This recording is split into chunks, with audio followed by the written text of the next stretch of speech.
Well, thank you, and thank you to the organisers of the Free Market Roadshow. This is the first time I've participated in it, and I'm very glad to do so.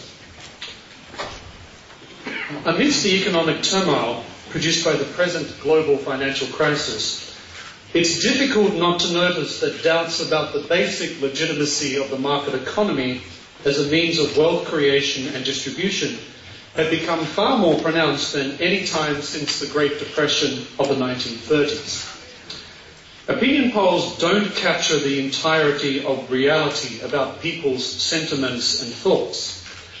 But it's hard not to observe that across the world today, polls indicate there is rather less sentiment in favour of market economies, limited government, and global liberalisation than existed before the 2008 crisis.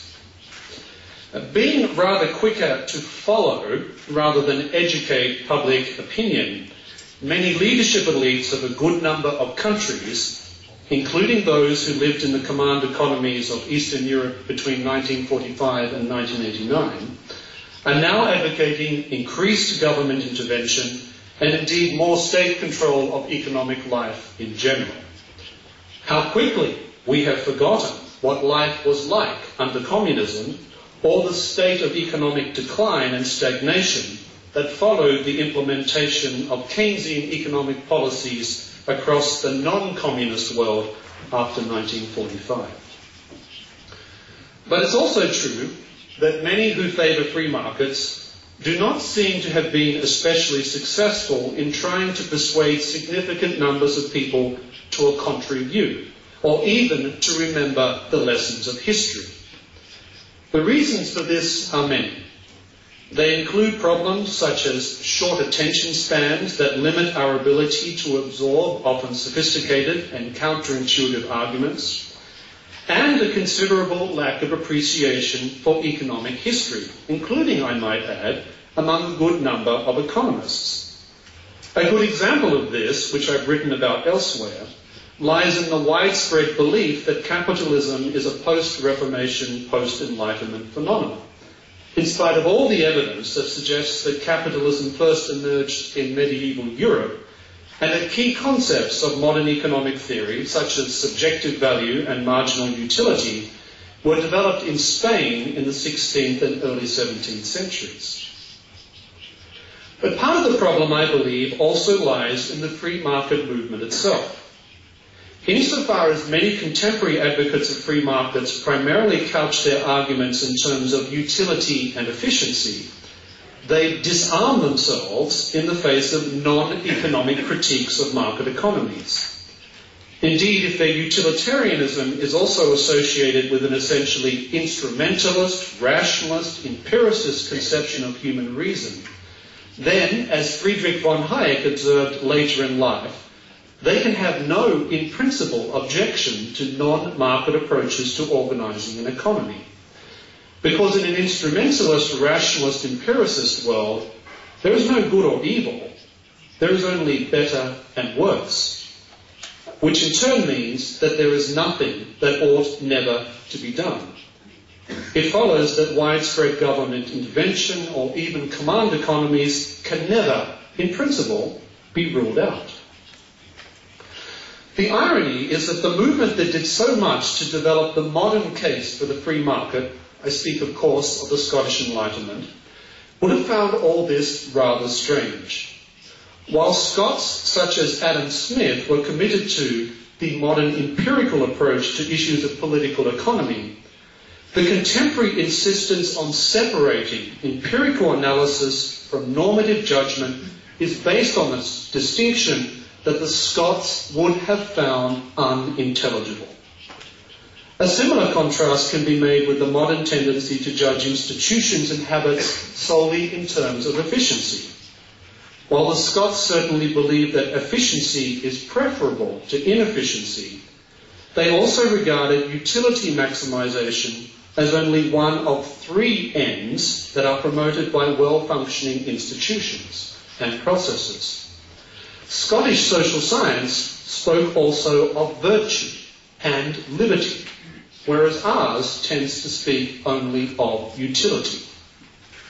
They did so in part because they believed that virtue and liberty were just as real and tangible parts of reality as utility. But they also did so because the Scots believed that market economies would not last if liberty and virtue, not just one, but both, are either ignored or deemed not to exist because of the rationalist refusal to regard anything that cannot be quantified as real.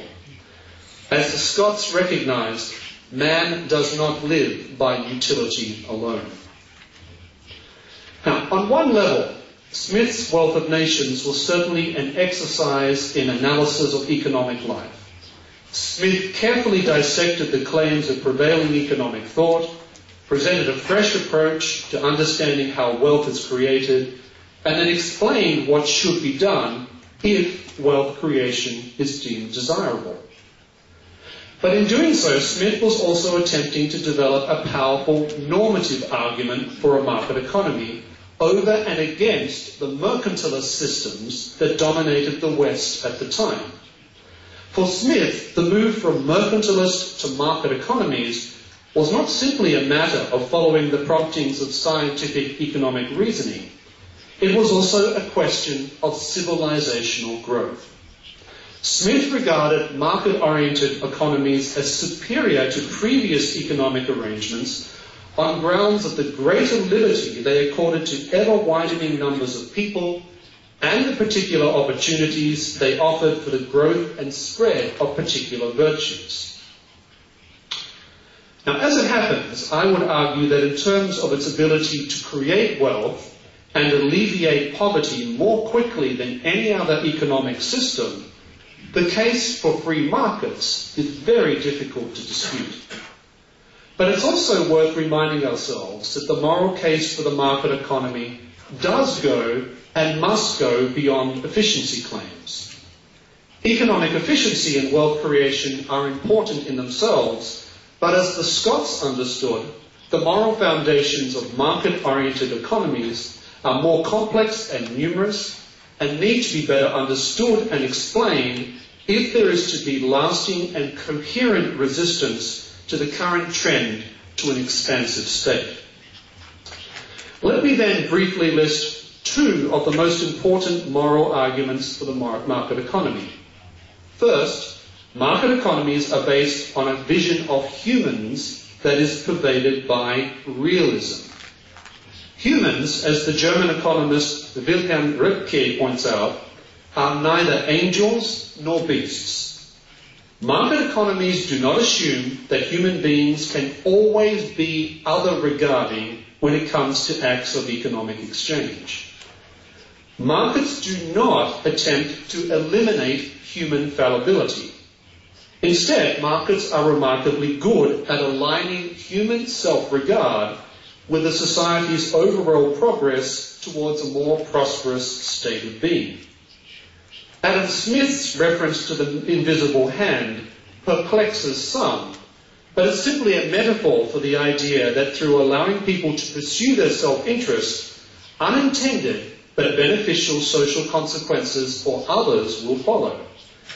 As individuals pursue profit, they unintentionally add to the total sum of wealth, unintentionally promote civility and peace, unintentionally allow others to benefit from more and better jobs, and unintentionally contribute to technological development. None of this means that commercial society does not provide opportunities for people to act altruistically. Rather, it is precisely because increasingly large numbers of people in free markets are able to accumulate sums of capital that exceed their immediate needs and responsibilities that they begin to develop real opportunities to be generous to others, to be, as the Scots put it, benevolent. Now, in case anyone imagines that this is a purely modern insight, we should remind ourselves that the same reasoning is to be found in Thomas Aquinas' explanation of private property. Aquinas offered three reasons for private property. First, he said, people tend to take better care of what is theirs rather than that which is common to everyone. Second, if everyone were responsible for everything, The result would be confusion. Third, dividing things up generally produces a more peaceful state of affairs. Aquinas' argument assumes, of course, that it is generally unreasonable to expect fallible human beings to own things in common for long periods of time.